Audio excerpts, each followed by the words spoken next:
Yeah. Yeah.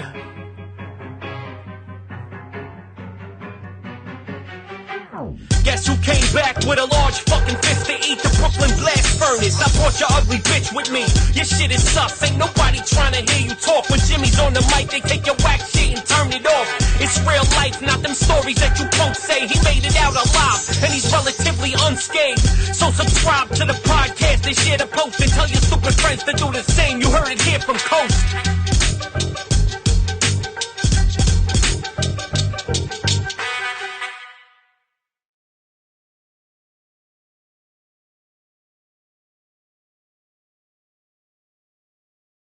We're always fucking ready. We're rolling, kid. All right. All right. Another fucking episode of the Brooklyn Blast Furnace. This is the first time you're actually on this. You are, first of all, this is my boy Kevin Bednarz. Since I always go off the top, how do I even introduce you? You're like a lot of things. You wear many hats. You're like an entrepreneur, a business owner of 3 pubs. You're like a ridiculous artist. You host pop-up art shows. You're a member of the Delta Bravo Urban Exploration Team, explorer extraordinaire. Obviously, you're a father, a husband, and all that good stuff. Connoisseur of the adult beverage every once in a while.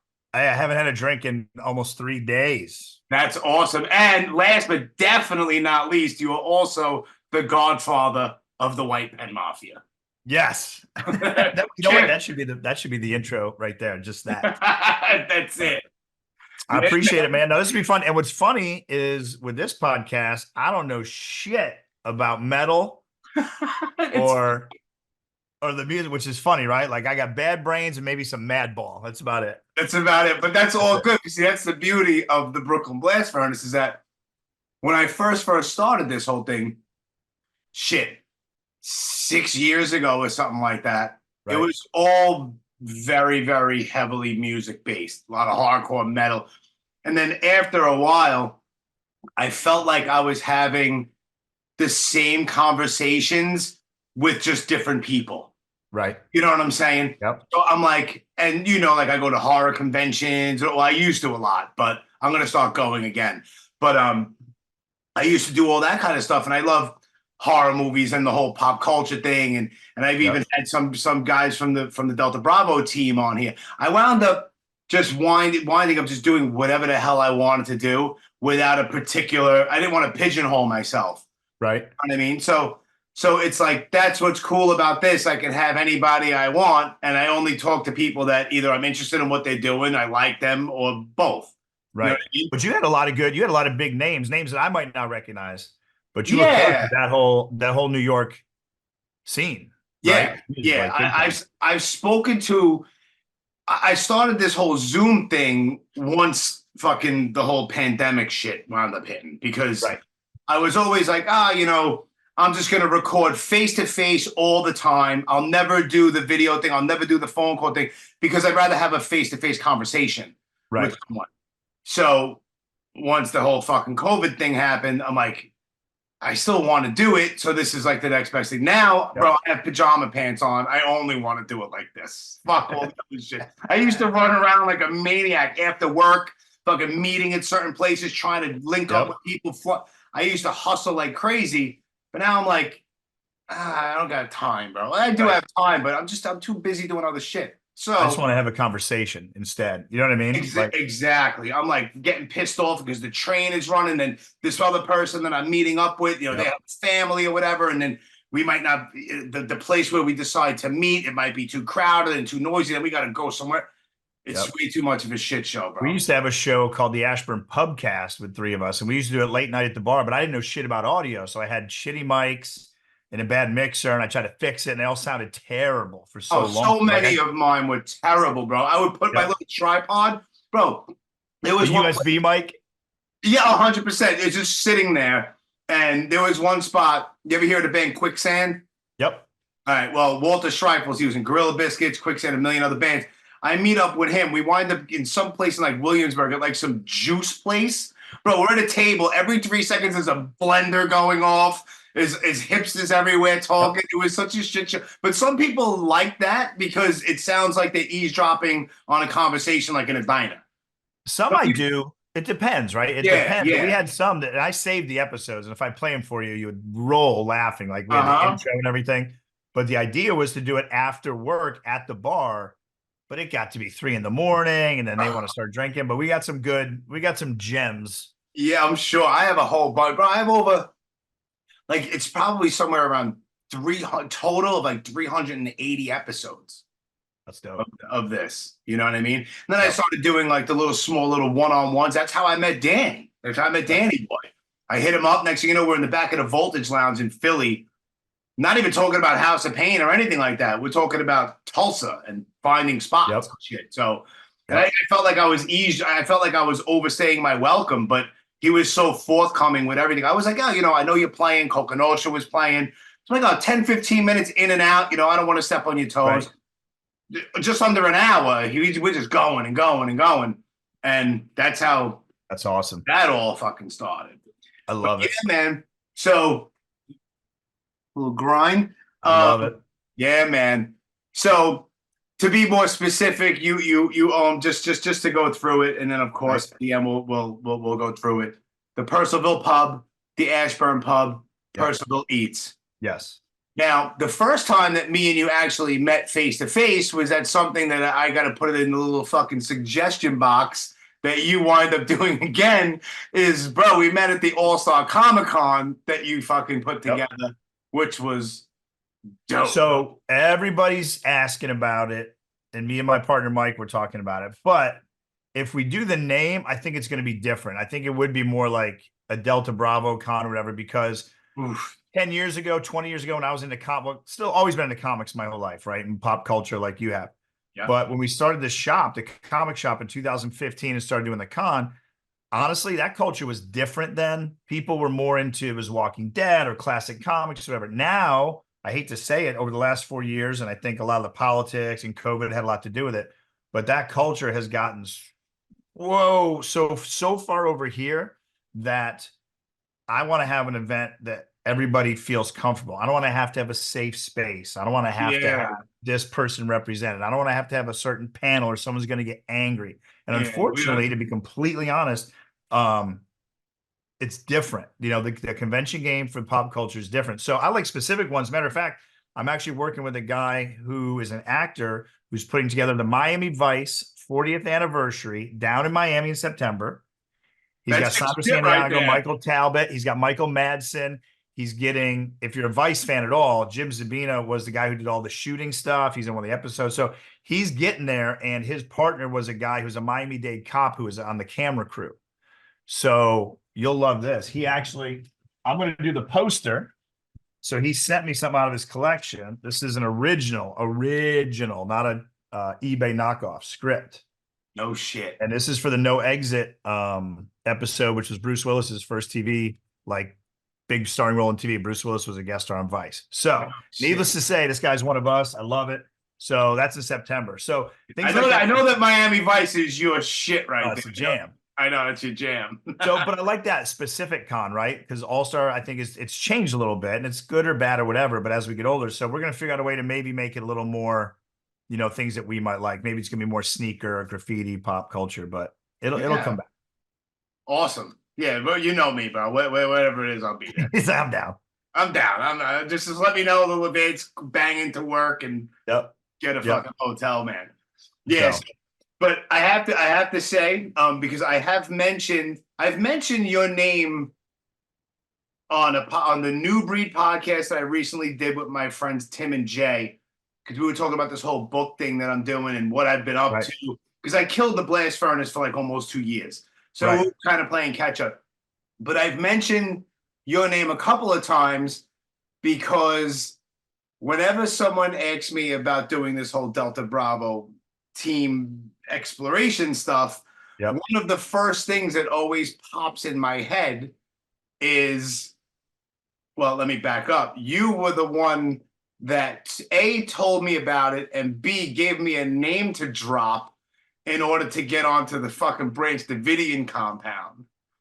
So I mentioned your names a couple of times because I tell that story all the time. It's the best story. Bro, why is it 7 o'clock in the morning? It's 104 degrees outside. I have a cup of coffee, and I'm talking to a guy with one leg and blind in one eye on the fucking original slab of the Branch Davidian compound. Why am I there? It was so fucking It's the best story. People talk about like, oh, you guys travel a lot. Your son's trying to get all 50 states, whatever. And it's always, you know, I am. And it's a good story. Like if you're sitting at dinner and you tell it slowly and you tell how you got on, like it's such a good story. Yeah, man. It's wild. And sometimes, you know what though? Like you probably have the most hits, I would guess. And they're also some of the best. I don't think anybody's even close. And lately it kind of goes up and down. Like some days I look for, like I was in Florida, I wasn't even thinking about it. And I just happened to realize Caddyshack was shot down there. Yeah. So I hit that one quick. There was 2 spots I hit. But and I know you're going on a road trip too, but I'm starting to write down. I haven't even looked for spots, but I wrote down movies I want to hit. And I want to hit movies that I like, not just because they're there, if that makes sense. So I want to hit Go. Remember Go? Go movie with Taye Diggs, who's in it? Where they're buying ecstasy and they go this rave. And so Go. You'd love it. So it's indie. I want to hit that. I want to hit Heathers with Christian Slater. Of course. Which I know is in Cali. No. I'm thinking Winona Ryder. But I don't know why the boxing Helena popped in my head for some reason with Cheryl. That movie's crazy. Crazy, bro. Heathers, Lebowski, which is a fan favorite. I know a lot of people hit the spots, but I'm going to do Lebowski. Lost Boys, because I'm going to be near Santa Cruz. I want to hit some Dogtown and Z-Boy spots. Yeah. Some Tony Hawk like skate spots. So I'm trying to think a little bit differently outside the box when I do that one. So yeah, Lost Boys is on my bucket list too, because next summer I'm going to Cali. So you go on the bridge? I found the bridge. I got to go to the bridge. Got to go to the boardwalk. The same boardwalk is also from the intro or the. Is it the intro? No, the closing credits of Three's Company. Yeah, Santa Monica Boulevard. There's a ton of stuff right there too. Yeah, yeah. So big Three's Company fan. Yep. Yeah, how could you not, bro? But California and LA is so easy. Like we were there, literally just punching in our phone. I was like, "Oh, Reservoir Dogs spot. Let's get a taco." And then 2 feet away from that is the Burger King from Back to the Future. Let's get a taco. Great. It's fun, but it's almost too easy. So I'm gonna pick like 4 or 5 because we're doing a lot of driving. But I'll hit some of those and I'll probably hit some golf ones at Pebble Beach, which is up by Monterey. So like Tiger at Pebble Beach and some of the awards and like holes like that I'm going to get out on. But the Caddyshack one in Florida recently was hilarious because it was gated and I was in a hurry and I was in my rental car and I pulled up and there was a car in front of me. I let them get in front of me and they hit the code. They must have been a member. So the gate opened. So I tailgated them in. And then I'm like, how am I going to get the shot? There's valet guys over there. There's security. So I did the old fake phone call like I'm looking for somebody. And then yes, I've done that too, man. So funny. Yeah, I did that when I actually got access to the building that David Berkowitz used to live in, the son of Sam. So I'm in the lobby and I'm like, all right, you have to, you need to get buzzed in. You need to, whatever. So I'm standing there. And I'm just waiting. I have my fake phone call thing, and I'm waiting for somebody to come into the building. And as soon as there was some lady, I'm like, yeah. No, all right, no, I just got here. No, somebody coming in right now. All right, yeah, I'm on my way. Just go right in. Next thing you know, I'm fucking taking pictures of David Berkowitz's doorknob. Like fucking ridiculous. I don't think I've really ever been booted out. I've been dissuaded, but I've never got like really booted out. We managed to talk our way through everything. Me too. Yeah. Bro, it's funny. If I always found that if I'm at a spot, even if it's private property or something like that, and you present yourself like at least a half a gentleman, and you're nice and you smile and you explain yourself like in a normal, like you're half educated or something, then I don't think that I've gotten turned down yet. It's one of 2 ways. Either you go in completely full of shit, like you've been there before, like you live there. Right. Or like you did. So when I went and did, which is still one of my favorites, Toy Soldiers down in Charlottesburg. Yeah. So me and I took the kid and we drive up and there's like a maintenance guy. My son's like, what are we doing? I'm like, just get out, just walk. Let's go. And we start walking. He's like, man, someone's coming. Don't worry about it. Open the door, went upstairs and right to the headmaster's office and then did the you know, here's what we're here for. And he was looking for the sign that he gave away. He was looking for shit to give me. So those stories are going to last. Like, think about it. When you get old, like some of those adventures are going to be the best things you've ever done. Yeah. And you touch on, you know, who's close to me? I don't know if I have the most, but Danny Johnson is up there. He's an up and comer. You think so? Have thousands. I think I do. He's got hundreds. You have thousands. I think on my personal Facebook page on my album, because I have one album, it's just Delta Bravo. I think there's like 1,700 or something like that in there. At least. No disrespect to Danny. I say he's up and coming. He's hit shit that none of us will get. His shit. Oh, dude, he has some fucking shit. He's good. G-Sun Studios and all that stuff. Evil Dead Cabin, which is like 2 miles in the middle of the woods in some weird place in Tennessee. Crazy. Yeah, but I love doing this stuff, bro. And I'm going to Vermont. I'm just chilling. I've never been to Vermont. Dude, I'm honestly just going there for peace and quiet. I'm not going on missions, but of course I don't want to find one. I already have it. So I already looked up a YouTube video, and the guy was there, and he said that the owners of the house is super friendly. So going off of that, I'll go, and I got to go hit the Funny Farm house with Chevy Chase. Funny Farm will be good. Yeah. We're actually, before we go to Cali, we're flying into Minnesota and hitting Wisconsin to go. The only thing I found in Minnesota, which is a huge movie for me, is Mallrats with Kevin Smith. Mm-hmm. So there's a bunch of scenes from inside and outside the mall that are still pretty much there. Like when him and Jay have the bat thing and they zoom up outside the mall and he's being chased by the cops, all that's still there. So I'm going to hit that for sure. That's awesome. Yeah. I don't know if it depends on how I feel, even if I feel like doing it. I would, but it's all, this trip is about me and just quiet. But I'm renting this Viking fucking cabin. Nice. It's called Viking Villages.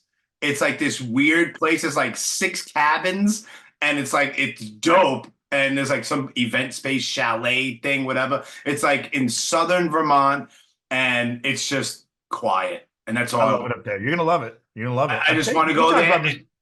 What? Did we talk about geocaching yet? Did we talk about that once? You've never done it, have you?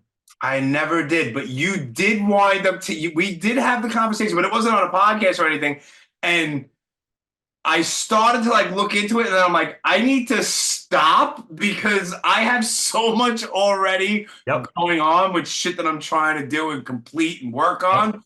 If I get into that, it's like everything else winds up going on the back burner for a while. What's good about that is you could just be walking down the street and go, I wonder if there's any around here. Boop. Oh, there's one. And then you got to find it. And when you find it, just like doing missions, it's addicting, but you don't really have to plan it out. That's the good thing. So anytime we're in a strange city and got time to kill, or walking to lunch or out hiking, let's see if there's any around. And that's where we find them. But yeah, your fucking crazy mind, you'll be like, yo, I found like 100 this week. Yeah. Oh yeah. Bro, you turned me on to the Toynbee tiles. Next thing you know, I'm on a mission for Toynbee tiles. One of the best documentaries ever made. Dude, sick. What was it called again?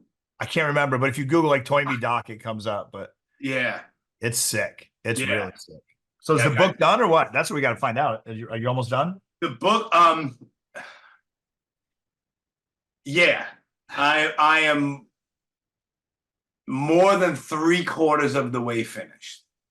I've told this story, but I don't know if you know it, whatever, but I don't care if people listening and they heard this already, whatever. The guy who's editing my book, turns out it's Dominic DeMayo's father. Yep. The one in Maryland.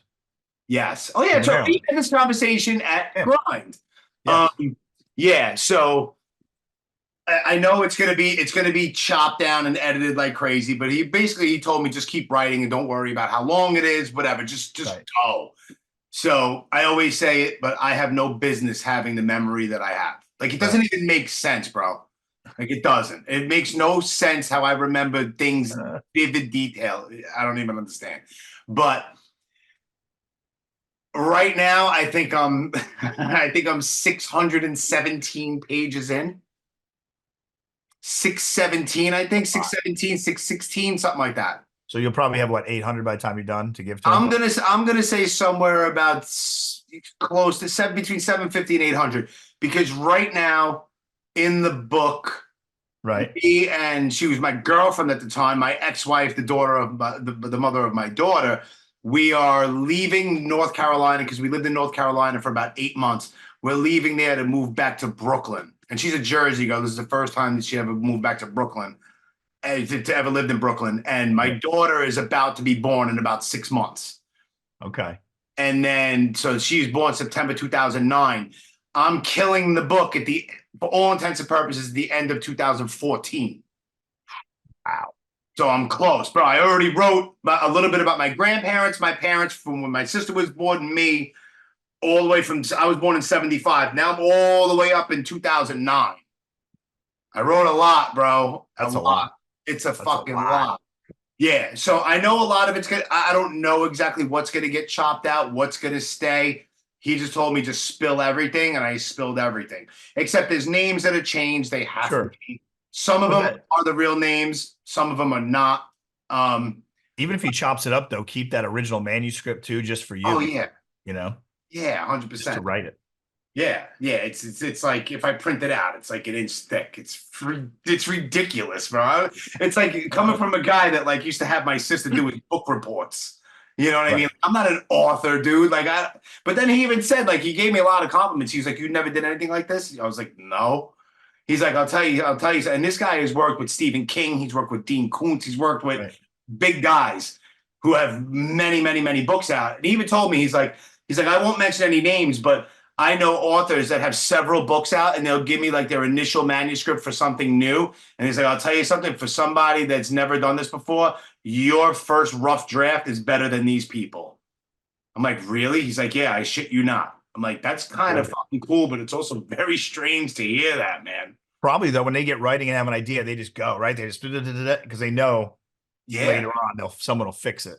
Yeah. You know what I mean? Yeah. So I don't know. I'm just going. I mean, he even said, he's like, we could take this moment and we'll put it in the beginning, and then we'll chop that in half, and then we'll go and then we'll revisit it. I guess like big life-changing formative year stuff, maybe, or whatever he decides. Like I'll overthink that and I'll never get it done. You know what I mean? So I don't think I could do it. I'd love to write, but I don't think, not that I can't, but I don't know. It's hard. I'd love to write a screenplay, but people like, oh, I have an idea for a movie, and they try to do it. I don't really have an idea. I know what I would like, certain little things, you know what I mean? And try to put it together, but it's hard. I almost think I'd have to buy the script software. Does that make sense? No, you know, it centers it. Yeah. It centers it, like, to see if I could chop it up and put it in there, but that's for another, that's later, some other day. Yeah. I mean, dude, like I said, I had no idea. I thought about writing a book for kind of like for years, but it wasn't a serious thought. And then I would just, 2 seconds after that initial thought, I'd be like, there's no way, because I'll overthink. I'll forget something. Like after the book is done and possibly published or whatever, I'm going to fuck, how did I forget that? And then I'll get too OCD in my head about being chronological. You know what I'm saying? So that's why it's like this guy, it's like, here's my fucking rough fucking, it's not broken down into chapters. There are paragraphs, but it's not a run-on sentence, but it's just chronological. Here's my story. Do your editing stuff, whatever you do. Are you going to rewrite, chop it up? It'll look a lot different, but no, 100%. There's 5 different, there's a lot of stuff that I learned. There's 5 different levels of editing. There's 5, stages. So, I mean, I'm not even done with my first entire rough draft yet. So there's going to be some shit going on. I know I'm going to get frustrated and shit, but dude, it's something that I committed to, and it's all because of this podcast. I did episodes 49 and 51 of this podcast, and I just spilled out everything. You know, for the most part, I did a lot of blanket statements and stuff, or else it would have been a 15-hour podcast. But then once I put that out, everybody was like, dude, that should be a book. That should be a movie, blah, blah, blah, blah. And I'm like, oh, I'm glad you enjoyed it. But, whatever's the next episode is the next episode. I kind of, put it out in my head. And then about 9 months ago, I woke up, no joke. And it was like one of the first thoughts in my head. I was like, I think I'm going to write a book. And then next thing you know, I'm fucking over 600 pages in. It doesn't even make sense, bro. Can you type? Yeah, it's all typed. But can you type fast? Like, I don't put my fingers where they're supposed to be, like you learn in school. I use like 4 fingers. It would drive me crazy. I don't know if I use like these. I use these 4 fingers, and I just go. Yeah, man. Book release party at fucking somewhere. Virginia, Yep. let's do it. Let's go. Yeah, man. Do it. Yeah, man. That's funny, man. That's awesome. Yeah, it's something that I never thought I would ever be doing, and it's coming along. So what? You self-finance it. You print 500 copies or whatever. Or worst case scenario, like I said, you have that manuscript, which is like a time capsule. Yeah. Well, the whole thing is, since he knows all these people, and I have a little contract with him. What if and when it does get actually picked up and published, he doesn't get a percentage. He's basically a subcontractor to edit my book, and he took a liking to me because he was born in Brooklyn, so he hears my stupid voice. The next thing you know, there's like that Brooklyn bullshit bomb thing going on, and then he was like, "Can you get out to Maryland? You know, once this is all done and we're both satisfied that this is good."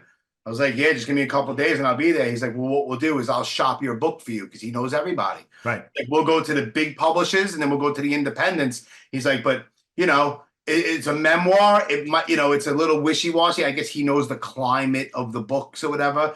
He's like, you know, it's got to be something. He's like, but I feel like you have something. So whatever happens, happens, dude. It's like, I don't go into anything looking for like the dollar sign at the end of the road. Like, I'm doing this because I want to do it. Just like this podcast. I don't make a dime off of this. You know what I mean? I do it because I enjoy it, and that's it. I have a good job. You know what I mean? So I'm fine.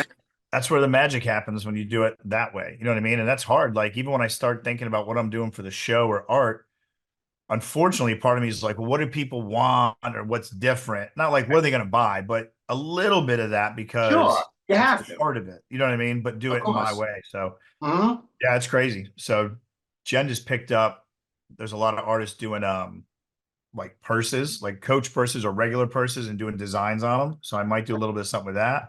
I just went on eBay and found a steal of G scale trains. Really? You know, people do graffiti and paint on the what you call it? Like these boys. Yes. Compliments of you, sir. Look at this thing. That's it's a freight car. Like, that's legit. Yeah. So maybe something to do with that, or maybe those are just like three of those. I don't know. Yeah. But, well, listen, the grind that you did was fucking awesome, dude. And I couldn't have been happier for you because that turned out to be fucking what a turnout. So much was off those walls. Yeah, those little stickers. I was looking. I was like, wow. I was like, cool. That sold. You had your little stickers on there saying it was sold. I was like, this is fucking really cool, man. I don't know if I can find the same. That spot was so good. Like, I have to probably find a different spot, right? So I got to look earlier, and I got to find a little bit of a different crowd because I don't want. Obviously, if the same people all come, great, but you can't get lightning in a bottle twice, right? Right. So again, I might do some skate decks. I might do. I don't. You know, I mean, I got to figure out how I want to do it, and then find a good spot. But I'm thinking maybe do like a Friday night VIP reception or something, or a class, like how to draw something like Friday for like 20, 30 people. And then do the show Saturday, maybe same kind of deal. And then Sunday, I definitely got to definitely going to have a small like volunteer staff or whatever to pack and ship and get pickups. Cause that's what I struggle with on Sunday, Monday, and then the next 2 weeks. You had a lot of shit, dude, packing stuff, finding the right people, making sure they got it. People wanted other prints. So I learned a lot, and I got to change it, right? Because you can't, the second album's most important. Everybody likes the first album, but if the sophomore album is good, legit. But everything went so well, I was so happy. Yeah, that's how I'm looking at it, you know? So if we can just, it's got to be different. It's got to be different. Yeah. Well, this one was based on, well, why don't you tell everybody who's listening and watching how it all spawned from the Inktober stuff?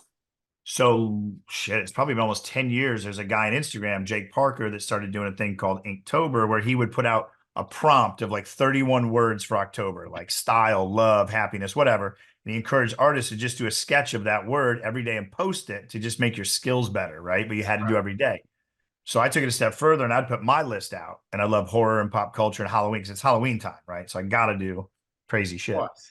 So one year I did record albums, one year I did paintings, one year I did puzzles, one year I did cassettes, but it was always like I would do Jason, Michael Myers, Evil Knievel, whatever. Something I knew people would like. I participated the last 2 years. As a matter of fact, here is right here. You got the candle behind you too. I do. Or the spray can. That's the spray can. That's what I got. I asked if you had that after because I'm OCD like a real idiot. And my living room, like if you see right here, that's my giant Delta Bravo shadow box with everything. Yep. But over here is my TV with the whole fucking thing. And there's also, so it has to be evened out. I bought the one with Frankenstein and it's on one side. I'm looking at it. I'm like, bothers me. Like I need something else on the other side to even it out because I'm an idiot like that. Yep. Yeah. So here was your mixtape edition. Those were fun. Clockwork Orange, which was super dope because it's like an old school legit with the even though I'm in black and white, but the red lettering on the side, and you open it up and there's all the information. I love it. I happened to get a Clockwork Orange. I love it. So yeah, so I was like, this is fucking cool. And then my MF Doom is in my hallway. My MF Doom skate deck is in my hallway up, hung up on the wall. I love it. So yeah, I got to come up with something different. But the idea is we do a little bit of, so people, I put on my list, people buy them now, they buy them before I even do them, which is very humbling. That sight unseen, bro. Sight unseen. Yeah. So that's pretty cool. And then I add other art to it, and then we donate a portion to charity. I don't know. I might do a different charity this year. I want to figure out a way to just hit a different crowd. Yeah. Not encourage your work with Stillbury, which I probably will, but like find another one. Maybe it's military, maybe it's whatever, local. So I got to get different people in there because everything fell into place so good last time. I'm nervous that it's not going to be as good. So I got to change it. Right. But don't overthink it. Well, it's like when you have your favorite rap group's album and then the next, like even the Beastie Boys, even though I think Paul's Boutique is better than License to Ill, a lot of people didn't like Paul's Boutique because they wanted the frat boy shit and they didn't realize how good Paul's Boutique was. So you got to be careful if you go too far, right? So it's got to be like, I don't know. Yeah. It's a challenge. It'll be fun. Yeah, I know, 100%. Are you jogging any ideas around at all? Like what medium you're going to do this time? I don't know. Like I found another thing where I did digital artwork and got it printed directly on the decks, like a glossy finish. And it was super dope, high quality. Yeah. But I love the trains, but I don't think I'll do 31 trains. That might be like part of the exhibit, right? Sure. And then like these bags are kind of dope, like small bag, backpack, like painting on those. Like that's different. It's definitely different. I'll rock a backpack, not a Coach bag, but a backpack. But if I had that, or that could just be extra stuff for the show. I don't know. I might just do straight up drawing. I don't know. My biggest thing I would love to do is either graffiti in the wild with like a QR code or something. You go find it and click it, you get a print.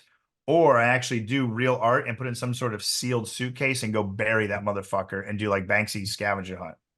Dude, that would be sick. But like, I'd almost do it like you got to pay. I don't know. You got to pay like $100 to get like one of the clues, and you got to go find it. But you might not get Clockwork Orange. Like you might find Snoopy. Right. Like, you know what I mean? Like I'm trying to something like that. I think would be super cool. Yeah.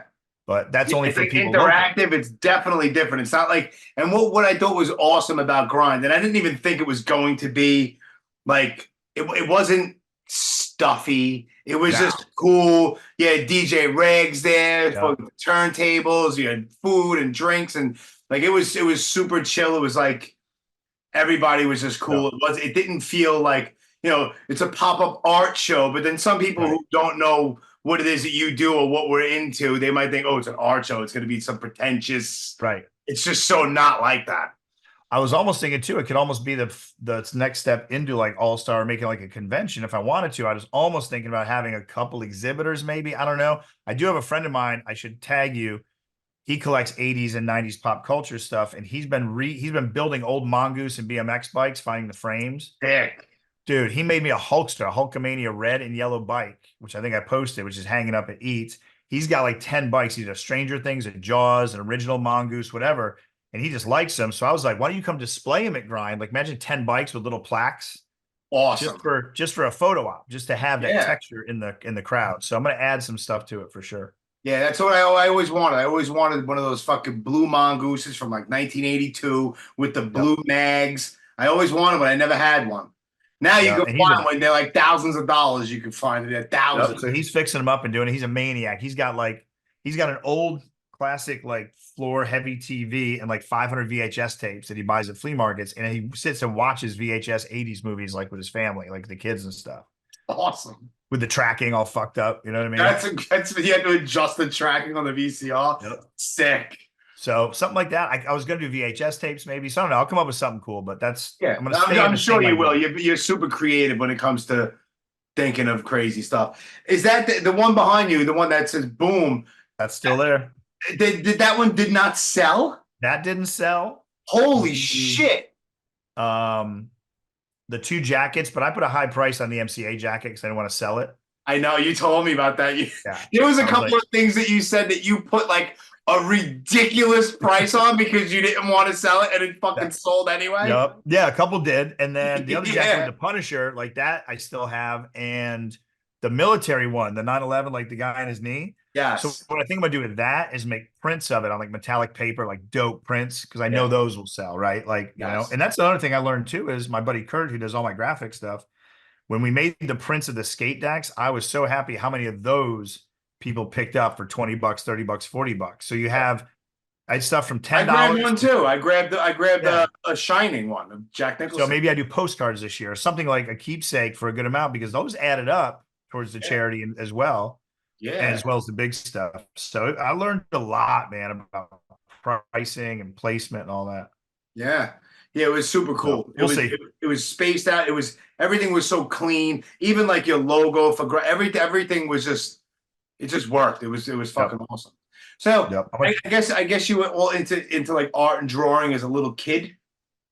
Since I got stuff I did when I was 3 that my mom kept, but my cousins could draw, my grandparents could draw, so we'd always sit there fucking around. My cousins always had sound effects records, you know what I mean, pop culture stuff like that too. So it was always around, yeah. But it's funny, my son, when he was little, people said, "Oh, can he draw like you?" And I was like, I don't think he really has the gene yet, but he puts in the heavy lifting. Like some people they're big, right? Other guys have to go to the gym. So he's taking lessons. He's been sketching. He's doing hands and still lifes and like hard stuff. And it's amazing. Didn't you have like 3 pieces of his that sold there too? Mac Miller and the Sonic Youth, you know, yeah, they all sold. Yeah, that's right. It's different. It's 2 totally different ways to come about it, where he's putting in more work to learn as opposed to just kind of winging it. Yeah. But I took lessons. You have to take lessons. But did you take lessons? Oh yeah. Really? Yeah. Yeah. I think you have to. There's certain things like I want to take oil painting class. I've never fucked with oil painting ever. Yeah. So I want to take a class because there's technique. Like I started watching Instagram videos about painting and I'm like, I'm doing it wrong. Yeah. You know what I mean? Well, I don't know. If you're just fucking winging it, bro, you're doing a good job winging it. You are. It's like, did you see that building in LA that got banged up by the graffiti artist? No. Recently? What? I didn't see it. It's on Instagram. So it was a huge complex that I think the budget ran out. So like 4 crews, some of the biggest crews out there got together. Dude, you know how like on a hotel, there's like balcony. Yeah. They hit every single side, every single balcony. Some of them did like a letter that took up like 4 balconies. Some guys rappelled down on the side of the building. And they did it like in 3 days and nobody's gotten busted. Really? It's the best. That's awesome. You gotta look it up. It's the best hit everybody's talking about it, like in the last 10 years that anybody's done. Really? Yeah, all the big boys hit it. I don't know why it flew under the radar for me. Like if you go to bombing science or graffiti or anything on Instagram, you'll find it. Yeah. Let's fucking look into it. That's sick. So yeah. So where is your next spots that you're actually going to? Because you're always on the road. And what was it, 2 years ago? Or maybe it was a big road trip we both did 2 years ago. Yeah, we both did. I'm like, and then you were like, yeah, I'm gonna hit the laws that you told me. I get the inside scoop from you. Yeah. You know, I'm over here and you send me like the raw pictures and shit. I was like, yeah, I'm going to Lost Boys, and I'm like, yo, this guy's doing it again. I know. It's like I'm following in your footsteps again the next trip. I want to do different stuff in Cali. So we fly to Minnesota. I'll do Mallrats. We go to Wisconsin. We're just there for a minute. And then we're flying into San Francisco and then going all the way down to San Diego and flying home. So I'm not going to hit a lot, but I do want to hit like ones that I really give a shit about. Yeah. Like San Francisco. What are you hitting in San Francisco? I'm getting out of that town. I'm just getting south. Oh yeah. I don't want to hang out there, but there's 2 spots because I'm going to start in San Francisco. So I hit the Grateful Dead house before I was even aware of Delta Bravo. Oh shit. Okay. So I did the Starbucks. I did Haight-Ashbury. I need to go there. Yeah. It was cool. Like you got to see it.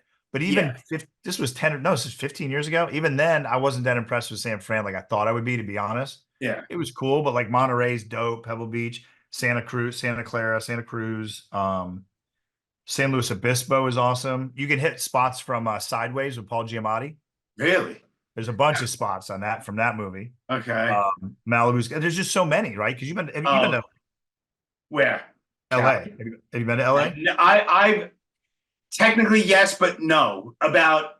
It was like 2009. I was on a road trip with my job, and I was in Long Beach for 2 weeks. Right. And I was with a crew, and we were doing nothing, dude. We were on standby because I was still working on airplanes. So the Boeing factories were over there. So we were just there. We were getting paid every single day just to be on standby. But I'm sitting in a fucking Holiday Inn. You imagine knowing what you know now?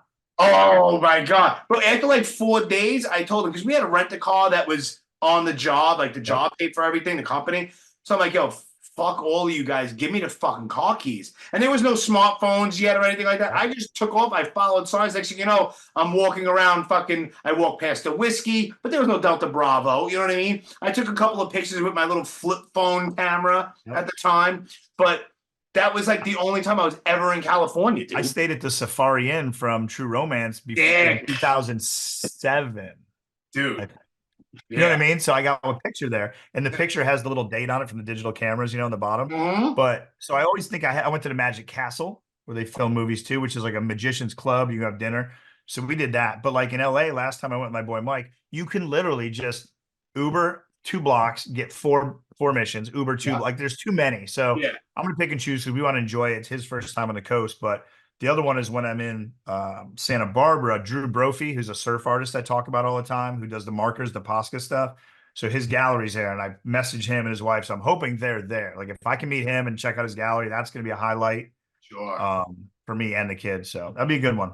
Yeah, I have probably about I always go overkill. I probably have about 80 folders in my California folder of spots. But of course, I'm not going to wind up hitting 80 spots, but I have to pick and choose. There's some that are absolute bucket list.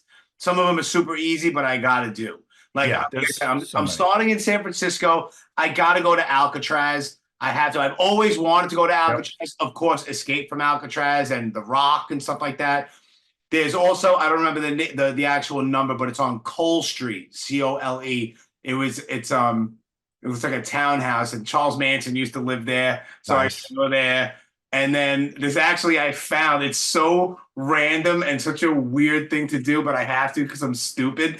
And I got a screenshot from like the highest quality resolution of a fucking Rice-A-Roni commercial. That's good. The fucking trolley on the street. That's good. Rice-A-Roni commercial. I got to do that because who does that? That's good. Like, that's the thing. You got to start getting creative, like Bullet, right? Steve McQueen's out there. Yes. All that stuff. So there's so much though. Like you can go 10 feet and hit something. So it's fun because like when we were there, we were just popping back and forth, going, "Oh my god!" But big one for me was probably the Bad News Bears field. That's awesome. Way up there for that. That was good. Yeah. We did the Shawarma Avengers post-credit sequence. That was cool. Sick. So it was fun, man. But we're gonna hit a handful. But if I can go down to the Brophy, to his gallery, if he's there and talk with him, like that's gonna be a big highlight and stuff like that. I gotta go to the Motley Crue house.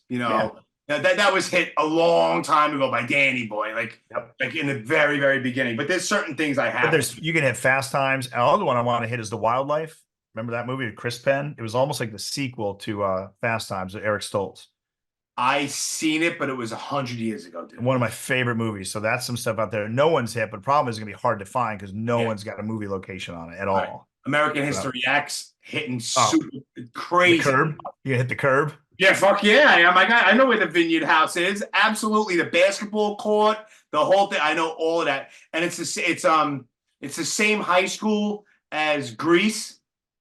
Oh, there's like 10 movies filmed there. Yeah. Yeah. And even Fast Times. Van Nuys. Yes. High school. Even a stupid Britney Spears video was filmed in the hallway. The Oops, I Did It Again shit is in there. And the Karate Kid stuff is easy too. And it looks the same. Karate Kid Apartments looks exactly the same as 7Cs. We hit that. We actually got in. We went to the pool and everything. Yeah, I got to do that. I got to hit Elizabeth Shu's house. Of course, Cobra Kai Dojo. I got to hit, because I'm going with my daughter. So I have, what's kind of cool is that like, some people that are listening are probably like, what the fuck are these guys talking about? But I don't even give a shit. But what's awesome is that, the Freedom Town scene in Scarface, where they're underneath the highway, that's not in Miami. That's in LA. It's LA. and it's the exact same location as the beginning of the movie Heat with the fucking trucks and the fucking armored car robbery. Heat would be good out there. Has anybody hit a lot of Heat spots? There's a couple, but I have like 25 screenshots, bro, of Heat. I want to go to where he goes, you know what I'm looking at? We just got made. That's the spot to get. I know where that is. I have it in my folder. I know exactly where that is. You'd be so mad when you'd be so mad when I'm standing there like this in the middle. I will be pissed at you. I will give you the middle finger fucking emoji. Heat will be good. But that's cool, man. I like a lot of Heat. I got to go to the Poltergeist house. I have to. Yep. You know, I just have to do. You can do E.T., Poltergeist. You can do Close Encounters. I mean, it's literally endless out there. It really is. And if you go to the Valley, another thing I'd like to hit those some of the Dogtown spots. I think the skate spots would be dope, like the old '70s stuff and the Zephyr team. Yeah. Hit those. My daughter has fucking shit that she wants. She's like, Dad, there's that movie mid-90s. It's a movie mid-90s. It's almost like a modern day knockoff of like Kids. Really? It's like super low budget. And what's his face? Jonah Hill produced it. Mid-90s. I don't think I've seen it. It's called Mid-90s. It's terribly acted. It's like Kids. You know what I mean? If she wants to get it, that's awesome. But she wants to get it, and I found spots. She's like, I want to go there. I want to go there. She's the one that fucking started finding Basketball Diaries spots. Because she had like this little crush on young DiCaprio. Yep. So next thing you know, we're on a mission. I had fucking 30 different Basketball Diaries shits because that's something that I do with my daughter. She's like, Dad, I found a spot. I'm like, no shit. Which that's is awesome. Fucking cool. Yeah, you're gonna LA. LA's like New York. Like you can go 2 feet and hit stuff, but everything's out there. Everything. Yeah, man. I'm gonna hit it. Yo, did you see these? I don't know if I showed. Did you see these? I saw you post them. That's the Jason Williams one. It's chocolate. Yeah, elbow pass. That's sick. The elbow pass. And then 55. So get yourself involved in shit like that. I see this. I'm like, of course he did something crazy and cool like that. It's so weird and so left to center, but it figures. But I'm also the company that makes these, so we're gonna make some. So I'm gonna make some grind ones. Good. Some pub ones and shit. So stay tuned for that because I'll definitely get you one. Yeah, no, like all kinds of weird stuff. I have it all. What did you say? You sent me like an all-star pin. Yeah, something nobody has. Like weird shit. I'll get you one of these too. So this was weird because long story short, last year, 2 years ago, I ordered a head cover for my driver in my golf bag, and Williams was signing them on Instagram. Right? I'm like, I'm gonna buy one. So it didn't show up, and I tracked it and I texted him because it came like from his Instagram. Yeah. But his boy Nick, who's like his guy, messaged me. I was like, oh, I'm sorry. I'll get it right out. We started talking. He's like, I coach. I'm like, oh, my dad coach. Oh, really? Blah, blah, blah. So he sent me a bunch of stuff and we just kind of stayed in contact. And then Jay Will put out a thing on Instagram. He's like, yo, you want to come play golf with me? And I thought it was like $5,000 to play golf with him or some charity thing. But he literally was like, come down to Orlando. You pay for golf and lunch and we'll play golf. He just wants to play. Like he's bored and he just gets left. That's all he does. Right. Nice. So I hit him up. We went back and forth. I didn't know if it was going to happen, this and that. And then finally his boy Nick was like, yo, we're going to be in West Virginia. So we're going to be near you this date. What's up? Just hook up a hotel and go. So I had my buddy get the hotel, my other buddy get the golf, and I had frequent flyer miles. I flew him down. Sick. We chilled out. And then when we left, he was just so down to earth. He's like, take my number, man. We'll do it next year. Maybe we'll just hang out, whatever. I was like, all right. So I didn't say anything. I texted him like a month later. I said, hey, by the way, really appreciate, hanging out. And he was like, yeah, Bubs, what's up? Like he just talking shit. Yeah. And then he hit me up personally. He was like, you draw, right? You showed me you draw. He's like, I need this for this coin. Can you do it? And that was it. Isn't that crazy? Yeah. And like Christmas, it was like Merry Christmas, Bubs. I'm like, what the fuck is going on? Like my favorite player. Yeah, that's fucking cool shit, man. Yep. That's crazy. And same with the Miami Vice thing. Like this dude was doing it. He's doing a convention. And I'm like, this guy looks like he knows what he's doing. And he was on Blue Bloods. He's like an actor. And he knew some of the Miami-Dade cops. So he knew it was legit. Yeah. So we went back and forth and I was like, I think I'm coming down. I'm going to get a ticket. And I was like, who else you got coming? And he started telling me who he's got. Like he's got like a lot of people. Michael Madsen, because he was a guest star. Well, Mr. Blonde, man. So I'm like, all right, now I'm going to go. No excuse. And then he's like, we're going to do an art show. And I was like, listen, man, because he had these scripts that he was going to sell them to raise money for the convention. And I was like, I really want one of those scripts. And I was like, I'll tell you what, I'll do a poster for the convention. You can print as many as you want, but I'll print like 50 limited edition signed ones for like VIPs or something. You know what I mean? Like, yeah. And we just started talking and snowballing. He's like, yo, so he called me today. He's like, you're part of the team. Here's what we're doing, blah, blah, blah. Sick. So that'd be dope, right? Like, fuck yeah. Dude, I I do so much shit just like not even for the story. I just do shit on a whim just to do it, man. Like, and not to be like undefeated, bro. Not to be like a star chaser, right? Or like a star fucker, but like the internet. As much as I hate social media sometimes, like it's amazing you can get in touch with creators or people that are doing stuff, and I just throw it out there. Like Andy Katz, like all he does is do those watercolors. Yeah. He throws it out there, like check this out. Now look at his collection. Yeah. Like when a hip hop act comes to the Howard in DC, they know Andy. They get him right in the back door. They get him all set up, ready to fucking. Dude, he has fucking Chuck D on speed dial.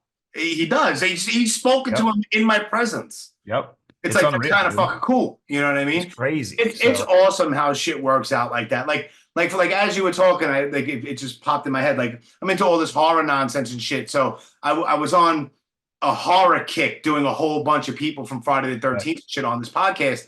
So next thing you know, I'm going to each Friday 13th on like IMDb, and I'm looking up like even cast members, directors, this, that, and the other. Yeah. So I'm on Friday 13th part 2, and it says makeup effects, John Caglione. I'm like, all right, so I click John Caglione. What else has he done? And there's a Heath Ledger's Joker makeup. He won an Academy Award for Dick Tracy with Al Pacino. And he's working with Al Pacino on like fucking 15 different movies. The guy's a fucking legend of all kinds of shit. So I go onto Facebook, and next thing you know, there's his fucking thing. I send him a friend request. Next thing you know, we're at L&B fucking Spumoni Gardens eating pizza. And just to be in my own head, I was like, of course I gotta pick up the bill, because now in my stupid head, like I entertain myself. I just picked up the bill from an Academy Award winner. You know what I mean? Like an asshole. But he's like the most down to earth, cool fucking guy that he was on the Mission Statements podcast, and he was on this. Yep. Yeah. It's awesome, because then you never know who they know. And as long as, like you said, if you're sincere and all that kind of stuff. Yeah. Even like when Jay Will came, I could tell he was like, I think I'm going to do more of this. Like, I'm going to maybe charge people, like, and just make it a thing. He's like, I just want to play golf around the country. And he was more concerned about us having a good time. Like, you know what I mean? He was like, he literally was like, is this cool for you guys? And we're like, no, it sucks playing golf with like the guy we grew up with. You know, that's what I said too. I'm like, are you fucking kidding me? Yeah, of course. So it was cool. And I think that's why we, stayed in touch. You know what I mean? Like, and he'll message or whatever, because like, it wasn't, after 5 minutes, there was no like talking like, oh, what was it like when you do the elbow pad? No, it was just like, bro, you hit a 7-iron? Like, what's up? Yeah, not at all. Like, it's weird. It's like I say this often too. It's like with Danny.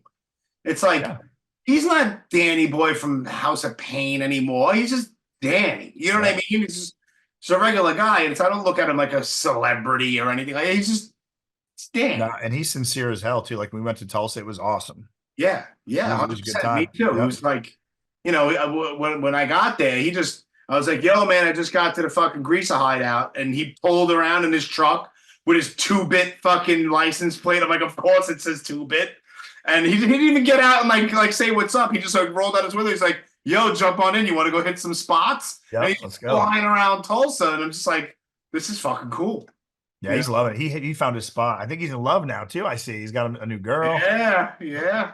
Good for him, man. Good for him. Yeah. But it's wild. I love that stuff. I love it. And they always say don't meet your heroes, and sometimes that's true. But for the most part, you know, I've only had one bad experience of trying to meet Linda Blair, but part of my French, but she's a cunt. But other than that, everybody else I've met has been cool as shit. I've been friends with these people that I don't even realize that anymore, that you were whatever. You know what I mean? And I don't even care. Like, people talk about the Super Bowl and Hollywood and Hollyweird. A lot of them are weird and stuff, but like a lot of the old pop culture guys that we grew up with and sports guys, like, they are exactly who they are, like down to earth, which is so cool. Like when me and Mike were in LA hitting all those spots, we went out because Kevin Smith is doing a Stan Lee thing. And somehow or another, we got on the red carpet. I don't know how. And I have pictures of me and Mike with Wesley Snipes, the RZA, Seth Green, Larry Fishburne, Matthew Modine. Like, it was just the weirdest thing. They all came out, and it wasn't that busy of a paparazzi thing. You know what I mean? So we're just sitting there laughing. We're like, how did we get here? Yeah. It's that weird, surreal moment. Like, sometimes you have to like stop for a minute and be like, really take in your surroundings in the moment. Just be like, the fuck? Like, I did that at Waco. And just real quick to backtrack with John Caglione, I did have to ask him because he's really good friends with Al Pacino. So we're eating pizza, and I'm like, do you ever find yourself, like, because he works with fucking legends from Christian Bale to fucking Heath Ledger, everybody, So I'm like, yeah, have you ever like stopped and really like looked around at your surroundings and be like, holy shit, how the fuck did I get here? You know what I mean? He's like, I'll tell you a story real quick. He was like, he was working with Al Pacino on that movie Insomnia, right? So I'm like, okay. He's like, and Al was like, he was like on break. There was like nothing for him to film for like 2 days, and he was bored out of his mind. So I'm walking past his trailer. The next thing you know, he opens up the trailer. He's like, hey, Johnny, come on in here. And there's Al Pacino with like a bathrobe on, his hair's sticking up. He looks like an animal, right? So John goes in, and they're sitting down on the couch, and they're just bullshitting. And Al Pacino has the fucking remote, and he's just, flicking around the channels. And what comes on, it just so happened to be his fucking Scarface. And I was like, yo, did he leave it on? He's like, yeah, he left it on. I'm like, no shit. And he's like, I sat there, and I'm watching Scarface, and then it really hit me. He's like, I'm sitting here watching Tony Montana next to Tony Montana. And just the way he told the story, I was like, I lived like through him for a second. I was like, yo, that's fucking so awesome just to hear that story. Like, that's something that's like, how the fuck did this have all places at all times of all things? Like, this is my situation right in this moment. And I don't know. I think about that. I do too. That's like Randy, the camera guy. Randy Shanofsky is a shout out to Randy Shanofsky. That dude is a fucking sweetheart, man. Yep, he's a nice guy, and he's seen everything. He's been everywhere. He's worked with everybody. It's awesome. And that's the thing, because I don't get like starstruck, but I kind of go like, I like that movie that you were in. You know what I mean? Like, not like I gotta have your autograph, but just like Matthew Modine from Vision Quest. Yeah. Because at the LA thing, I actually went to use the bathroom. I bumped into him, and I was like, loud and swaying. You know what I mean? Yeah. And I was just like, hey man, I love your shit. That was it. I didn't sit there and bug him or nothing like that. Yeah, it's fucking Joker from fucking Full Metal Jacket, bro. It's like, it's crazy. Vision Quest. yeah. But yeah, man, it's awesome when shit like that happens, man. And that's why it's like, so much good shit. It might sound corny and cliche, but once I started doing this whole Delta Bravo thing, there's people that I've met in places that I never, ever imagined that I would ever be at in a million years. And I think we say it all the time when we do the show like this or anything, though, but it's like, and then meeting people around the country with common interests. And I might not talk to somebody for like 6 months, but then all of a sudden I'm in their town or they come here, whatever. And it's like a fraternal thing. So it's cool as shit. Like, it really is. It's awesome. How many states? You've hit a lot of states, dude. I'm 39 or 40 out of 50. No, maybe 40. So you have way more than me. Vermont is only going to be 21 states. I'll be 50, and we'll get them all in 2 years, because this year we're doing Minnesota, Wisconsin. That's 2 more. And then California for the kid. Then we're doing Hawaii in the summer, and I'll try to get 1 more in the fall. So he should be at like 42, and I should be at like 44. And then the following year, we're going to do the whole Midwest. We got to do Arkansas, Iowa, Kansas, Nebraska, North Dakota, South Dakota, Michigan, and then Hawaii when he graduates, and we're done. So it's going to happen. You got to hit Alaska. Or Alaska when he graduates. I'm sorry, we're doing Hawaii this summer. Alaska is the last one. Sick. And I was stationed in Alaska way back in the day. I could have got 100 fucking things. But here's the thing. I haven't done a smash in every state, though. That's the problem. That's what I mean. That's what I'm talking about, hits in states. No, I've probably only done 30. Oh, I'm only Vermont's going to be 21. Yeah, I got to look.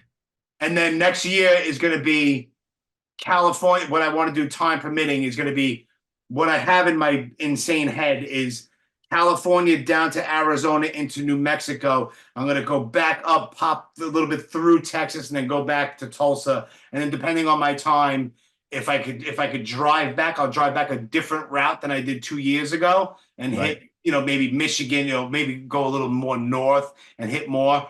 Yep. If not, whatever. But then for my 50th birthday, which is not this coming summer, it will wind up being the following summer, I'm going to Europe. Nice. Yeah, that's the next thing too. Like, I got to get these out for the kid, but Iceland is coming up. Sick. I want to go. Yeah, Iceland, I want to go. Spain, Ireland, and Italy. Like, I got to get those in the next 4 or 5 years, because I'm going to be 54 in September. Yeah. So that's what I'm telling Jen. I'm like, we got to do it. Not now, but like, I probably got, I always say, I go maybe 10 years of like this pace to be able to hike and really get out and go. Yeah. Not that I'm going to be not moving, but Yeah. Yeah. I'd wind up going like in July or August. I'm September 5th. Yep. But time flies. Do it. Like, I don't even care. Not that I'm going to be frivolous and spend money I don't have, but like, I'm booking it. Like, because especially what I do beginning in usually about November, December, I start planning my next year, whether it's goals or business or whatever. So I start planning trips, because if I book it and I pay half of it now, when it comes up in March, I'm not stressed. Like the spring break trip in March, I got to pay for like 3 hotels, food and gas or whatever. You know what I mean? It's already done. So if you plan it ahead, it's not that big of a burden. And I just don't understand how people don't travel. I don't get it. Even just a road trip around your state. Dude, anything, just a weekend, get the fuck out. Anything, dude. I try so hard. Whenever I get a chance, I fucking go. And what I do is people are like, oh, you have all this money. I'm like, no, I don't have all this money. I guess I have a good job. I have money in the bank, all my bills, and I don't have to worry like that. Yeah, if I lost my job, can I make it for a while? I can. Right. But what I do is I'm smart. I like to think that I'm smart with my credit cards. I don't have no debt. I have a little bit of credit card debt. Maybe it's like $1,500, $2,000. Like that's it. But I have one specific credit card that I use for these big road trips. And then once I do it throughout the year, I'll pay fucking $300 like a month at least. And by the time my next road trip's done, I'm planning it, I have almost a zero balance on it and I just use it again. Yep. It's just, it builds my credit. I could do it and I don't have to worry about it. I don't feel it. Yep. That's the key, man. And that's the thing too. I think back at trips where I spent money that I probably didn't have. Yeah. I'm still here. You know what I mean? Yeah. Like, but yeah, I tell people all the time, like I got buddies of mine that don't want to leave the town, which is whatever, that's who they are. But I'm like, I'm just surprised you don't. It's shocked. I'm just so surprised getting out and seeing everything. Dude, driving through, like I always refer back because the first big road trip I ever did was 2 summers ago. I flew from here to Austin, and then I almost 3,000 miles in 8 days. But driving through like Arkansas and Tennessee and stuff like that, where there wasn't even a word spoken in the vehicle. And it's just 2 hours of nothing but soybean fields on each side. But there's something fucking awesome about that. It's like you see the rest of the country. It's like a different world. And it's like, this is fucking nice. I would never live here, but it's awesome to experience and drive through. And it's peaceful. It's calm. You know, and so that road trip 2 years ago was like, I made a decision in my head and I'm sticking to it that every single summer I have, I have vacation time and all that shit, paid vacation. So every summer I'm hitting a different part of the country for however many days I possibly can, whether I have to fly one way and drive back or fly one way and drive halfway back and then fly, like whatever it is, but I will eventually see this entire country. Yeah, like that's the thing too. I mean, I've done it and I like cruise ships or going and sitting on the beach for 7 days. But like when we flew into Montana, crossed that, drove down just past Idaho, went to Yellowstone, then went down to the Grand Tetons, then went down to Jackson Hole and flew back from there. Like, oh my God, look how much we covered instead of just staying in one park. Now we didn't get to see everything. Same with Dalton. Like he's not going to see all of Wisconsin at all. So when he's older, maybe he goes and sees a Green Bay game, or he's not going to see all of California, but he's going to go, wow, I like San Diego. I'm going to go back there. So at least he can see where he wants to go because he hasn't seen everything, but he'll never go back to Bourbon Street. He'll never go back to it's like this place. I've never been to fucking New Orleans, bro. I need to go. Angel Heart. Yes. Giant bucket list for me. I think a lot of the food is honestly overrated. I don't love Zydeco music as much. It probably is. And Bourbon Street it smells like piss and it's hot. But of course, like you said, the architect, the history, some of the food, the people, like you got to go see it because it's different. I just want to walk around the cemeteries and shit too. Cemeteries are crazy. The above ground ones and stuff. It's sick. I love a good cemetery, bro. It's sick. They have one restaurant, this carousel. It's like the bar spins around really slow. You can't even tell. And one part's like in the lobby, so you can get in the lobby. So we were going and they had this awesome drink that they only make there. So I'm with them. I'm like, go ahead and have a drink. We'll wait in the lobby. We'll go do something. So I get in. I start going, and it goes so slow, right? And I'm like, I barely see him. I get to the other side. I finish the drink, and I'm like, my guy's like, you want another one? I'm like, so it makes another one. As I come around where I see him again, I'm like, I still got like half left. I keep going. But it was cool. It was cool to see the spots. That's where I hit Chef from Favreau. Spot. Gotcha. Yeah. Yeah, that's a bucket list spot, man, for sure. Yep. New Orleans. I'll eventually fucking pass through there. Yep, you get them all. Yeah, I got time. Yeah, I do. But then again, I get obsessive when it comes to certain shit. I gotta go. I gotta get it. Like I'm shocked. Like I feel like, how did I only hit 20 states as of right this minute? Like it doesn't even. I feel like I should have hit more. What's that going to be? Not all city. That'll be all country. All 50, yeah, all country, bro. No one's done it. No one's even close. I guarantee you. No, but I want to do it. I don't care if I'm first or not, but I want to do it. Yeah. That'll be kind of cool. I don't think I've hit a spot in every state. Maybe I have. I don't know. Maybe I have. You do have some fucking random weird spots, bro. I don't think I got any in Montana. What the fuck is in Montana anyway? Yellowstone, the show. True. Oh, you know what else is Montana? Legends of the Fall. Correct. That'd be sick. Milwaukee, Jeffrey Dahmer. Yeah, we're just stepping into Wisconsin, eating some cheese, and we're out. We're gonna miss it. Oh, fuck that. I'm going to Jeffrey Dahmer's lot where that house used to be. Because it's still an empty lot. Is it? Yeah, it's an empty lot. Danny Johnson fucking got it. And it's funny because there's a gate around, like, there's several buildings. And there's one that looks like you could tell there used to be a building there. And that was the one where Jeffrey Dahmer was doing all of his fucked up shit. But it's funny because he had a Delta Bravo Nomads hat and he hung it on the fence and he took the picture. It's like fucking sick. That's good. Yeah, it's good, man. It's good. It's really good. Because, I like all this true crime crazy shit. Oh, I love it. Yeah, me too. Like, I want to go to fucking, where is it? I looked it up. I have the location. It's Ed Gein's fucking house.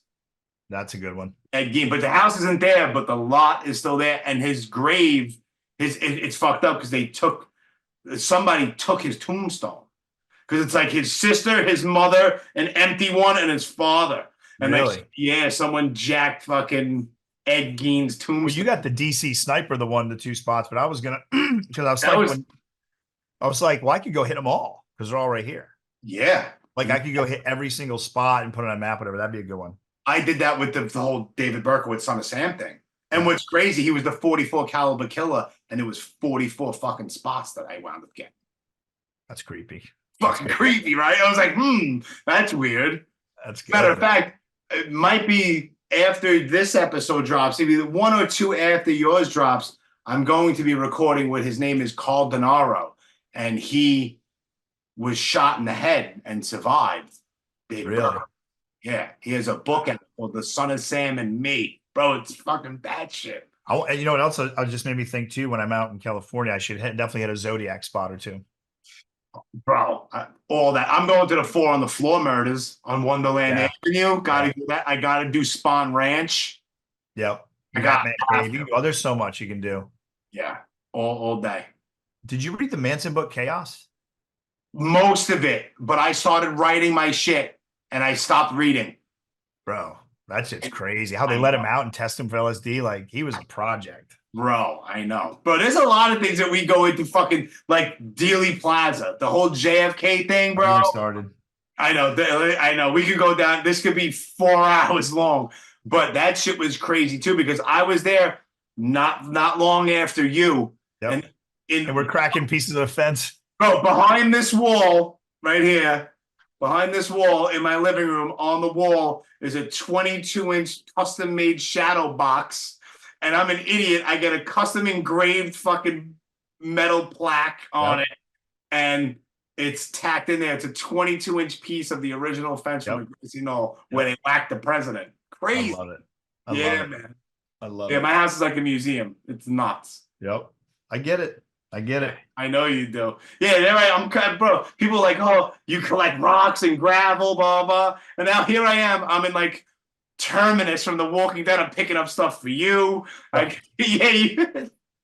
I got that. Wait, which one was it? I got them labeled somewhere.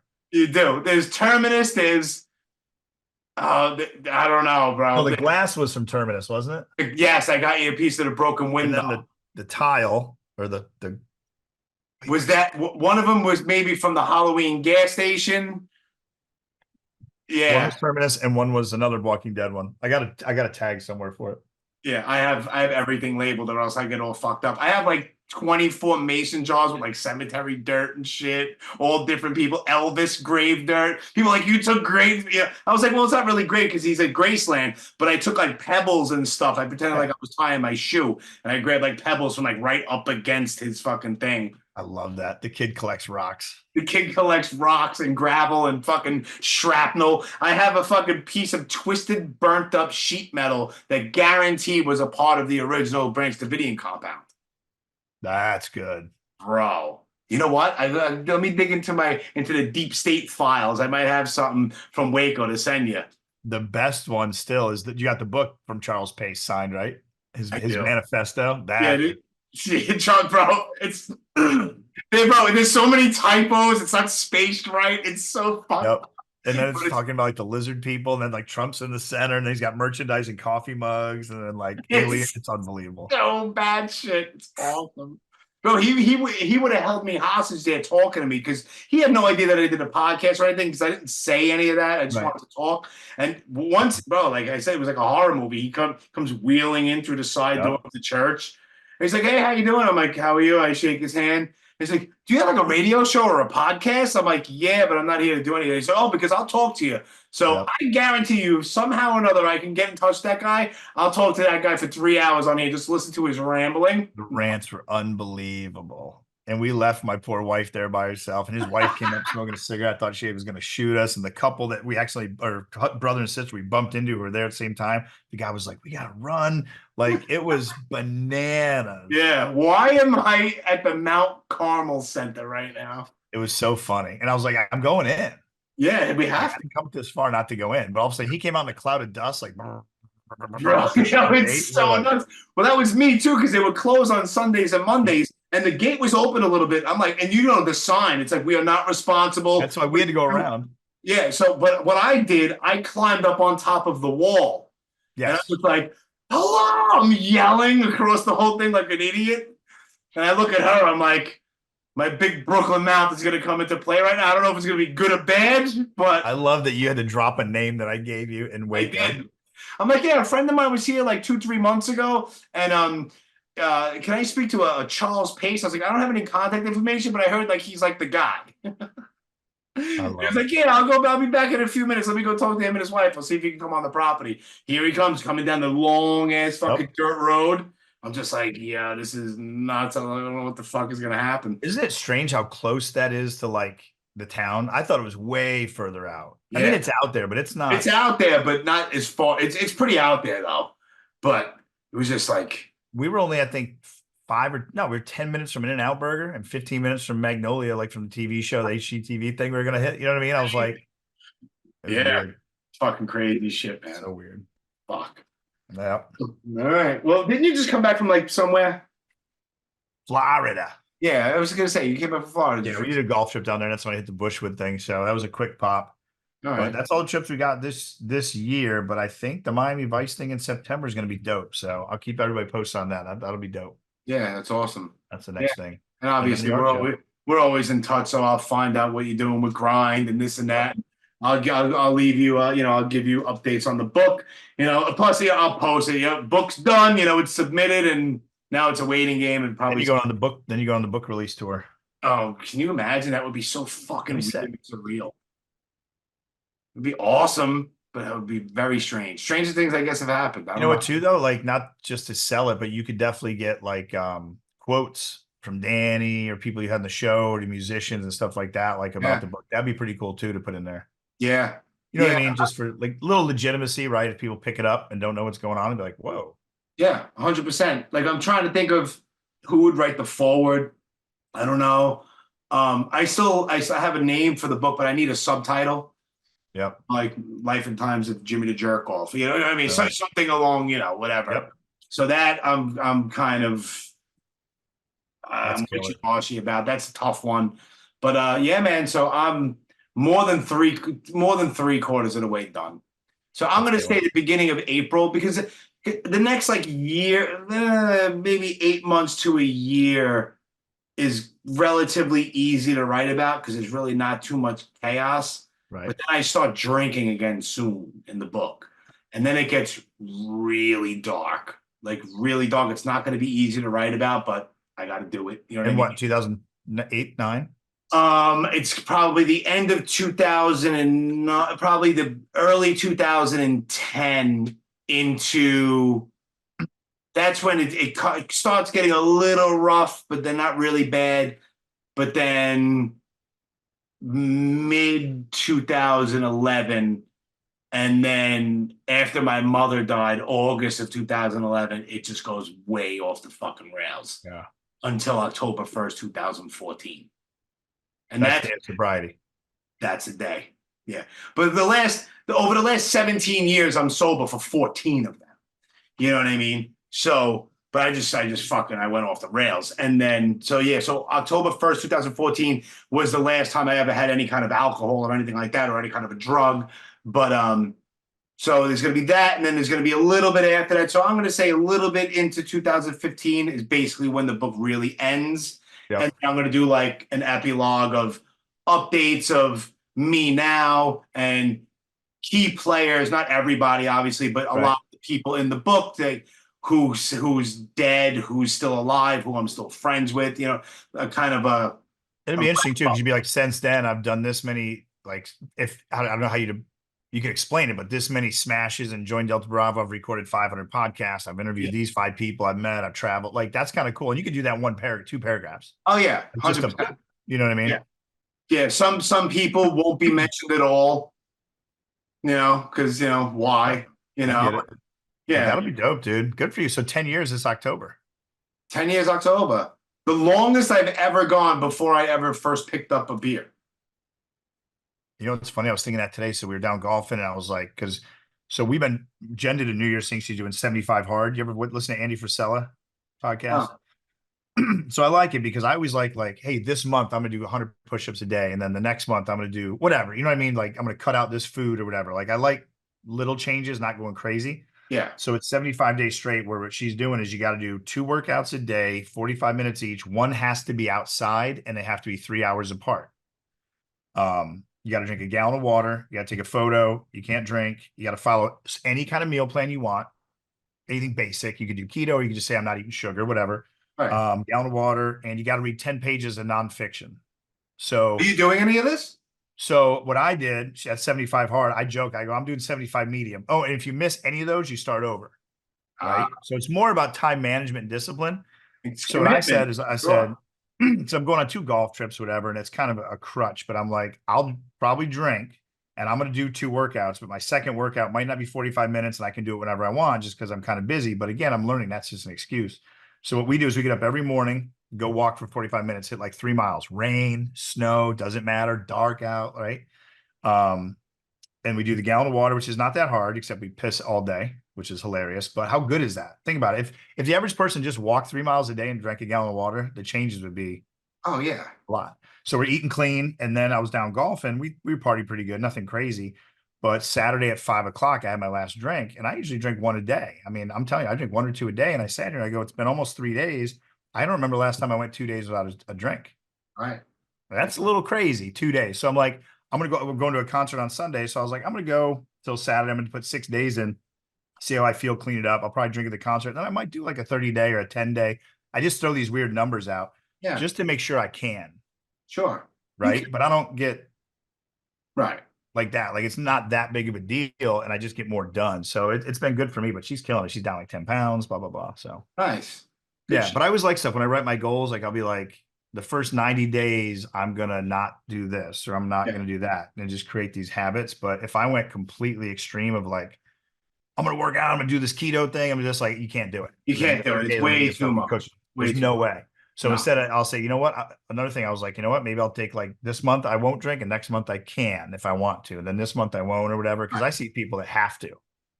Yeah. Like, I see it, right? And even if it's 1 or 2, so like these last 3 days. I used to be that way, and it wasn't 1 or 2.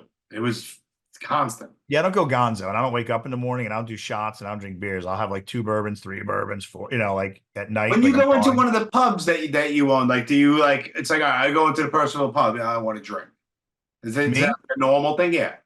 No, but sometimes my buddies will hit me up and go, hey, we're going to the pub for happy hour. And if my work is done, and I've worked out and I've drank my, stuff, I'll go up and meet them for 1 or 2 so I can sit and buy shots for people and hang out. But I usually only hang out like a half hour.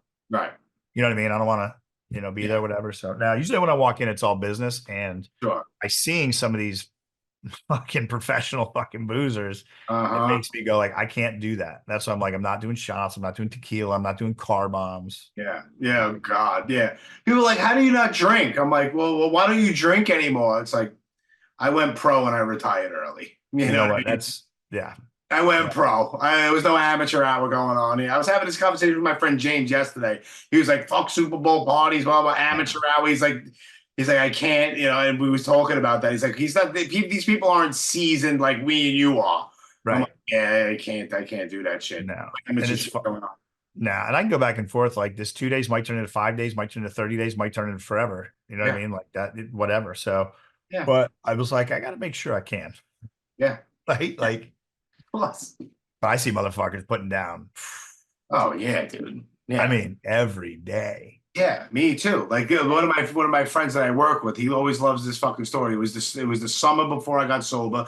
It was the summer of 2014. I was at this bar called the Kettle Black here in Bay Ridge, and I was on a 2-week vacation from work, and I wound up. That was the end. That was literally like the last 2 weeks of my run for the most part.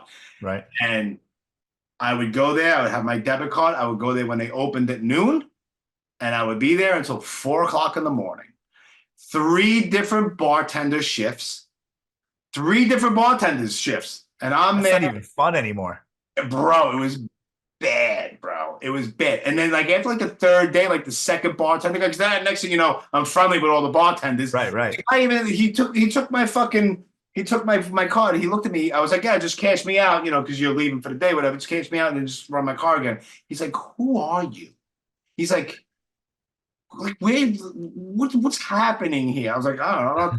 And he was like, yeah, give me a free beer or whatever. But it was bad, dude. Like towards the end, it was really bad. Like over the years, I partied a lot. Like I put myself into rehab in 2004. That's when I first got sober for like 6 years. Right. But I never woke up with the shakes or anything like that, even back then. And I was partying hard back then. But I never woke up with shakes. Yeah, I'd be hungover. I'd feel a little sluggish. But the end of my last run, dude, I would be in the Kettle Black. And it would be like 7 beers in. It's like the first one, I'd be like this. I'd be fucking shaking. And then it would be like 6, 7 in, my hand got steady. And it was like, all right, now my hand's steady. Now it's time to drink. Yep. Which is fucking twisted. Yep. I see it. Have you ever seen, you seen the movie Barfly with Mickey Rourke? Fucking incredible. Hey, where the guy ties the scarf around his hand because he's like, bro, it's so nuts. Yeah, man. I'm glad that I'm here and I can laugh about that shit, but some people just have the gene, or some people can't have control. And I'd be kidding myself. I was like, oh, I'm always in control, but it's always been easy for me to stop, start, do this, don't do that. Like I've never gotten so deep. And I've seen people do it. I guess maybe that's why. Like my one buddy owns a CrossFit gym, and he's like, I work out. He's like, so I can go out and have a couple drinks when I want to. Like that, he's joking. Yeah. But like moderation, you know what I mean? Like the guy's an animal, and then like a couple weekends he'll go out, a couple weekends he won't.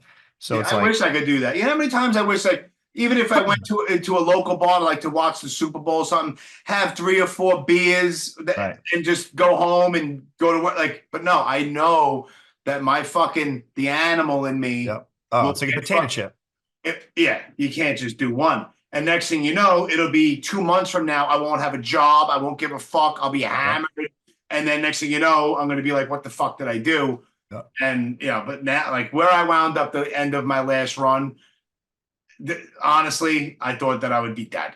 Yeah. Honestly, not even to be dramatic effect. Honestly, I thought I was going to die. Yep. I feel good too. That's a good thing. So I feel like I feel fucking great, dude.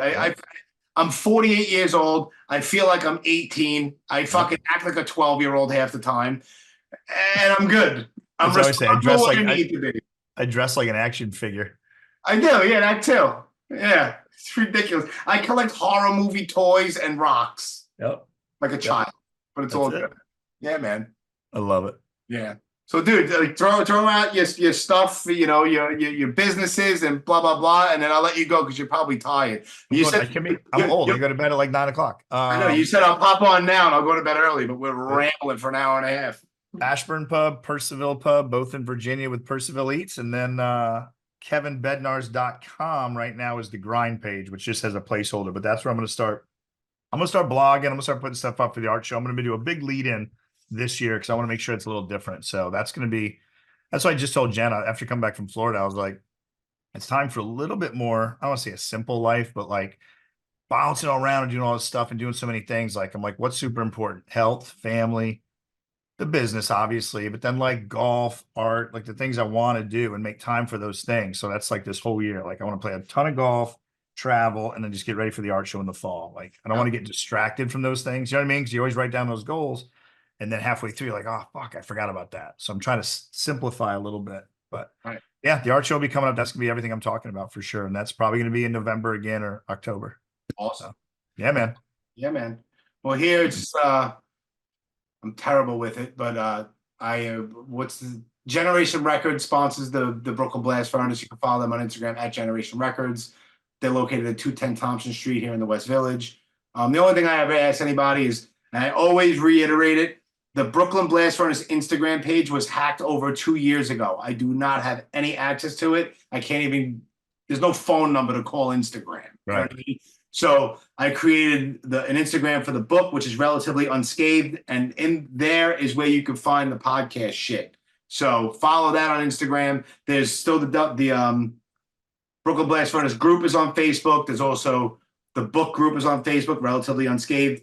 And also support the Outsiders House and the Delta Bravo Urban Exploration Team. We do a lot of really cool shit for fun. It's not for fucking money or for profit. It's for life experience. And we have a really cool I met a lot of fucking great people through that thing that we're all friends and we've all hung out. We've gone to fucking Boston. Me and 5 other people are running around Boston fucking going crazy. And, you know, it's just a fucking cool. I met you through that. You know what I mean? Danny, everybody. So there's a lot of fucking cool people with, you know, similar interests, and everybody is cool. There's never drama. There's never bullshit. Nope.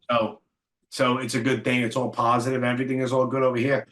That's right. And when I hit the West Coast, I'm going to look up Nako too. Look up Nako. Nako, congratulations. He just retired. Detective Lieutenant of the LAPD, whatever. He just recently retired. Yeah. So he was on. You go back in the archive. I believe he was on this podcast too when he was on the Cecil Hotel documentary on Netflix. That was cool as shit. So listen, after I do my trip, then you do your trip. We'll do this again, and we'll have a side by side of who did what. Let's all do it. Let's fucking do it. You know me, bro. I'm in for whatever. I bet. Kevin, thanks for your time, my man. Thanks for having me, dude. That was fun. Absolutely. Anytime. We'll do it again. Let's go. Later, brother.